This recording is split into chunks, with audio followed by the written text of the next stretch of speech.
अरविंद जी, मुझे लग रहा है कि 14 तारीख को बिहार में जय पराजय की समीक्षा तो होगी, साथ में हम लोगों के लिए एक विषय ये भी रहेगा कि योगी आदित्यनाथ और अखिलेश यादव में स्ट्राइक रेट किसका बेहतर रहा और किसका खराब रहा, इसकी भी समीक्षा होगी जरूर। क्योंकि दोनों धुआंधार प्रचार कर रहे हैं तो ये भी देखा जाएगा जहां बड़ा नेता गया वहां सीट जीती के हारी। तो एक छोटा इम्तिहान उत्तर प्रदेश के इन दोनों बड़े चेहरों का भी होना है 14 तारीख को। अरविंद जी।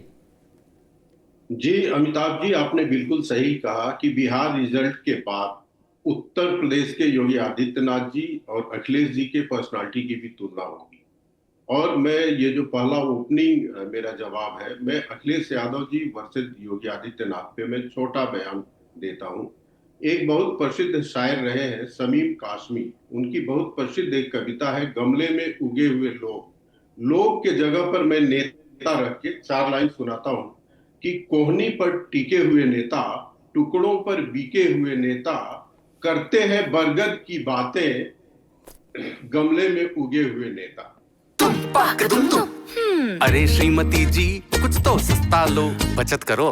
नहीं श्रीमान जी, सब बढ़िया लो, रहने दीजिए। इसमें क्या खास बात है? थोड़े में ज्यादा स्वाद, यही तो है इसकी खास बात। वाह मामा, क्या स्वाद है। अरे मेरे राजा, मसाला। तो देखिए, जो गमले में उगे हुए नेता है उनको बरगद की बात नहीं करनी चाहिए, पहले अपने को प्रूव करना।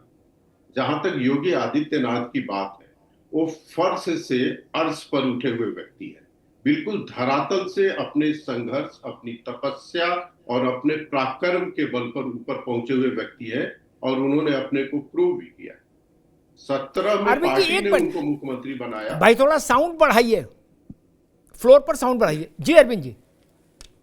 जी 17 में योगी आदित्यनाथ जी को उनके पार्टी ने मुख्यमंत्री बनाया, लेकिन 2022 में उन्होंने अपने बल पर सिद्ध किया कि मैं मुख्यमंत्री होने के योग्य हूं और जनता ने उस निर्णय पे आशीर्वाद दिया और दोबारा मुख्यमंत्री बने। तो उन्होंने प्रूव किया है। अखिलेश जी हो या राहुल जी हो या तेजस्वी यादव हो, ये अपने पिता के पराक्रम के नाते सार्वजनिक जीवन में आए हैं और इन्होंने कभी अभी तक सिद्ध नहीं किया है। बार बार जो दोहराते हैं अखिलेश यादव जी की अवध जीत गए हैं, बिल्कुल गलत बात है। लोकसभा चुनाव में थोड़ी बढ़त जरूर मिली थी, लेकिन उसके बाद जो उपचुनाव हुए थे 9 में से 7 सीटें वो हार गए थे। इसलिए उनको कहने का कोई हक नहीं है कि जीते हैं। न वो उत्तर प्रदेश में जीते हुए हैं और बिहार में भी जीतने की संभावना नहीं है। फाइनल रिजल्ट 14 को आएगा, उसमें दूध का दूध और पानी का पानी होगा। योगी ने अपने को प्रूव किया है, अखिलेश जी को अपने को प्रूव करना बाकी है।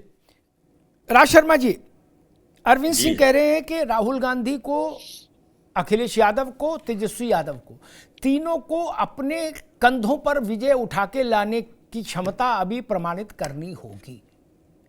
इन तीनों में एक बार अखिलेश जी मुख्यमंत्री बने हैं, लेकिन तब वो चुनाव नेताजी के चेहरे पर था, नेताजी की अगुवाई में था। अखिलेश जी की अगुवाई में विधानसभा का चुनाव हुआ 22 में, उसका परिणाम सामने है। तेजस्वी जी की अगुवाई में कोई चुनाव जीते नहीं आरजेडी, और राहुल जी की अगुवाई में भी कांग्रेस कोई चुनाव नहीं जीती। तो वो कह रहे हैं कि अभी इम्तिहान देना पड़ेगा इन तीनों चेहरों को। राज भाई। देखिए दादा, मैं सबसे पहले तो बात करता हूं अपने नेता की, राहुल गांधी जी की। अभी पिछले चुनाव में भी लोगों ने ये सोचा था ये तो 20-25 में सिमट जाएंगे, 100 को हमने टच किया। वो तो थोड़ी सी बदकिस्मती रही, अगर 20-25 सीट की हेरा फेरी ना होती, मामला कुछ और हो गया होता। अब मैं एक और बात बता दूं, अभी जैसे अरविंद भाई ने बात कही, ये अरविंद भाई का अपना मत होगा, मैं इन्हें क्या मानता हूं, मेरा मत है, सब अपने अपने मत है। लेकिन आज जो मुख्यमंत्री का ये बहुत तारीफ कर रहे हैं, मुझे अच्छा नहीं लग रहा आज मैं उनके खिलाफ बोलूं, क्योंकि मैं पूजा पाठी व्यक्ति हूं, रोज यही दुआ करता हूं गलत ना निकले, और वो भी गेरुआ वस्त्र के लिए। आज गलत कह गए वो शब्द, ये जो 3 शब्द कहे, मैं वो शब्द कहूंगा भी नहीं आपके चैनल में, नहीं कह सकता। मेरा जैसा ब्राह्मण तो नहीं कहेगा, नहीं कहूंगा, कभी नहीं कहूंगा, नहीं कहना था। उनका एक स्थान है, मैं भी कह रहा हूं है, पूरे इंडिया में उनका एक अलग स्थान है, मगर छोटी बात कर गए आज। आप नहीं कह पाओगे दादा, आपकी आत्मा भी लगा होगा कि छोटी बात आज कर गए मुख्यमंत्री जी, उनके लिए यह शोभा नहीं देता भाई। और मैं आज एक बात कहता हूं, क्योंकि मैं क्योंकि वो मठाधीश है। हाँ, पहले एक बात कहने से पहले मैं कहता हूं, आपने अभी अरविंद भाई ने कहा राहुल गांधी अखिलेश जी अगुवाई में नहीं, तो वैसे मैं अगर कहूं, हो सकता हूं आई may be wrong, Yogi ji भी एक मठाधीश कैसे बने? वो योगी गोरखपुर से सांसद कैसे बने? आप मैं नहीं बन पाएंगे, नहीं बन पाएंगे अरविंद भाई। जीवन भर भारतीय जनता पार्टी की आप तपस्या करते रहना, आप और मेरे में, मैं भी करता, नहीं बन पाऊंगा, नहीं बन पाऊंगा, कहने की क्षमता रखना। दीपक सोनकर नहीं बन पाएंगे, कपासिया नहीं बन पाएंगे। कहां की बातें करते हो भाई, कहां की, कैसे बन गई है? क्या योगी जी अगर मठाधीश ना होते वहां के, मैं उनके गुरु जी का, मुझे अच्छा नहीं लगता उनके लिए कुछ कहना, नहीं होते तो क्या ये बन जाते? हार का लीगेसी है मेरे भाई।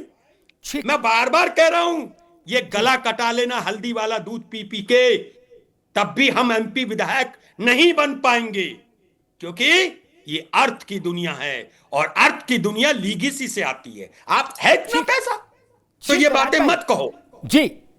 राज भाई, ये विषय ये नहीं था कि लीगेसी और गैर लीगेसी पर आज चर्चा नहीं थी। जो मैं समझ पाया, जो अरविंद सिंह कहना चाह रहे थे, वो ये कहना चाह रहे थे कि आप किसी कारण से नेता बन जाओ, ठीक, अध्यक्ष बन जाओ, महामंत्री बन जाओ, प्रभारी बन जाओ, भारी बन जाओ, सांसद बन जाओ, कुछ बन जाओ किसी कारण से, लेकिन नेता तब बनोगे जब एक बार अपने भरोसे इम्तिहान दोगे, बिना कुंजी के। क्या इसका एक बिल्कुल अद्भुत उदाहरण बता दूं, अरविंद सिंह को कहना चाहिए तो वो उस वक्त विस्मृत कर गए। इंदिरा जी कांग्रेस की अध्यक्ष पहले बनी, नोट कर लीजिए, हमेशा काम आएगा, इससे बड़ा उदाहरण नहीं कोई, बाकी सब तो बहुत छोटे लोग हैं। इंदिरा जी कांग्रेस की अध्यक्ष पहले बनी just because of daughter of Jawaharlal ji. Indira ji प्रधानमंत्री भी इसलिए बनी कि, मंत्री भी इसलिए बनी कि जवाहरलाल जी की बिटिया, और प्रधानमंत्री भी इसलिए बनी कि जवाहरलाल जी की बिटिया। लेकिन इंदिरा जी देश की नेता तब बनी जब वो पिता की छाया से मुक्त होकर अपनी पार्टी को अपने कंधों पर 2/3 मेजॉरिटी से संसद में लेकर आई, तो नेता हो गई, तो नेता हो गई। लेकिन वही बात मैं कह रहा हूं, वही शायद अरविंद सिंह कहना चाह रहे थे, एक बार तो इम्तिहान देना ही होगा, अस में भी बस में भी,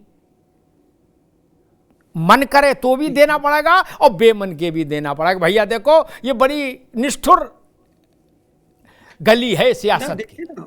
अखिलेश जी को राहुल गांधी को एक बार 272 सीटें जुटानी पड़ेंगी कांग्रेस के लिए अपने कंधे पर। क्या नो गठबंधन, नेता हो जाएंगे, लेकिन जब तक नहीं जुटा पा रहे तब तक राम भजो नेता नहीं होंगे। कांग्रेस अध्यक्ष हो सकते हैं, एलओपी हो सकते हैं, लेकिन देश के नेता नहीं हो सकते, वो इंदिरा गांधी नहीं हो सकते। वैसे ही अखिलेश जी को एक बार 205 सीट, 210 सीट, 225 सीट के साथ अपनी पार्टी को उत्तर प्रदेश विधानसभा के भीतर प्रवेश कराना होगा, नेता हो जाएंगे। वैसे ही तेजस्वी यादव, पता नहीं कितने लोग स्मरण, जब पहली बार लालू जी शपथ ले रहे थे चीफ मिनिस्टर की, तब तेजस्वी यादव 4 महीने के थे कुल राबड़ी जी की गोदी में। तो एक बार तो सरकार बनानी पड़ेगी ना। बस मूल विषय उतना ही था जो मुझे लग रहा है कि आज का विषय था। कपीश भाई, दोनों बड़े नेता हैं, इसमें कोई शक नहीं, और बिल्कुल बगल के राज्य में प्रचार कर रहे हैं, तो दोनों के लिए एक इम्तिहान जैसी स्थिति तो पैदा होगी 14 तारीख को, कि जितनी सीटों पर हम गए वहां का परिणाम क्या रहा। और इसी से मुझे लग रहा है कि पब्लिक लाइफ में एक बार फिर ये नापा जाएगा थर्मामीटर लगा के कि किसकी बात बिहार ने सुनी और किसकी बात अनसुनी कर दी। कपीश जी, देखिए, बहुत सीधी सी बात है, योगी जी हों चाहे माननीय राष्ट्रीय अध्यक्ष जी, योगी जी उत्तर प्रदेश में जो प्रभाव रखते हैं वो बिहार में कतई नहीं रखते, क्योंकि बिहार में भारतीय जनता पार्टी के अपने जो नेता हैं या उनके साथ जो पार्टियां लड़ रही हैं उनके जो नेता हैं, वो चुनाव को प्रभावित करते हैं। ये चुनाव में सिर्फ और सिर्फ एक हिंदुत्व का पोस्टर बॉय बन करके जाते हैं और धर्म की राजनीति करते हैं, धर्म के आधार पर वोटों का बंटवारा करते हैं। और इनका माननीय राष्ट्रीय अध्यक्ष जी से क्या लेना देना है, तुलना ही नहीं है। और इसलिए तुलना नहीं है कि योगी आदित्यनाथ जी ने हिंदू युवा वाहिनी उत्तर प्रदेश के अंदर बनाई थी। अगर इनके में क्षमता होती और ये हिंदू युवा वाहिनी अवैधनाथ जी के रहते हुए बनी थी, क्यों नहीं स्टेब्लिशमेंट कर लिए? क्यों नहीं कर लिए? कर लिए होते। 3 पीढ़ी से गोरक्षनाथ पीठ पर दिग्विजयनाथ, उसके बाद उनके रिश्तेदार अवैधनाथ और अवैधनाथ के बाद उनके रिश्तेदार आदित्यनाथ का कब्जा है, जबकि वह नाथ संप्रदाय मनवादी व्यवस्था के विरुद्ध वहां पर स्थापित हुआ था। सवर्ण को तो वहां पुजारी होना ही नहीं चाहिए। कैसे हैं? 3 पीढ़ी से कब्जा करके हैं। उसी तरीके से इन्होंने जबरन, मैं कह रहा हूं आपको क्योंकि मैं गोरखपुर से हूं और आप भी इस बात को अच्छे से जानते हैं, अवैधनाथ की सहमति के बगैर इन्होंने ऐलान कर दिया कि इस बार सांसदी मैं लड़ूंगा। आज से 29 साल पहले की बात। योगी आदित्यनाथ जी और हम एक ही उम्र के हैं। जब से वो यहां पर हैं मैं भी उनको देख रहा हूं उसी दिन से, और मैं आपको यह कह सकता हूं कि योगी आदित्यनाथ जी में और राष्ट्रीय अध्यक्ष जी में बहुत अंतर है, और इस बार तो उन्होंने साबित किया है जी। अरे भाई 33 सीट माननीय नेताजी नहीं ला पाए। जी। आप एक पार्टी का 10 सभासद जिता के ले आओगे तो बड़ी बात हो जाएगी, अपनी पार्टी बना लो पहले। लेकिन इस बात को मैं हकीकत कह रहा हूं ठीक कि देखिए, योगी आदित्यनाथ जी हिंदुत्व के पोस्टर बुआए हैं। वहां पे वो धर्म के आधार पर राजनीति को कुरेदने गए थे, आस्था को जगाने गए थे। माननीय राष्ट्रीय अध्यक्ष जी ने जहां विकास की तमाम बातें उठाई, उन्होंने सिर्फ सीता माता का मंदिर बनाने की बात कही। उन्होंने सिर्फ राम मंदिर की बात की, जो कि इनका बनाया हुआ नहीं है, माननीय सुप्रीम कोर्ट के आदेश पर बना है। तो देखिए, तमाम चीजें हैं, और हमें यह कहना पड़ेगा कि एनडीए बुरी तरीके से बिहार के अंदर चुनाव हार रहा है, क्योंकि इनके प्रत्याशियों को दौड़ाया जा रहा है और जंगल राज कायम है। आपने देखा ही होगा। ठीक है कपिश भाई, आएंगे दोबारा आएंगे आपके पास। अरे श्रीमती जी, कुछ तो सस्ता लो, बचत करो।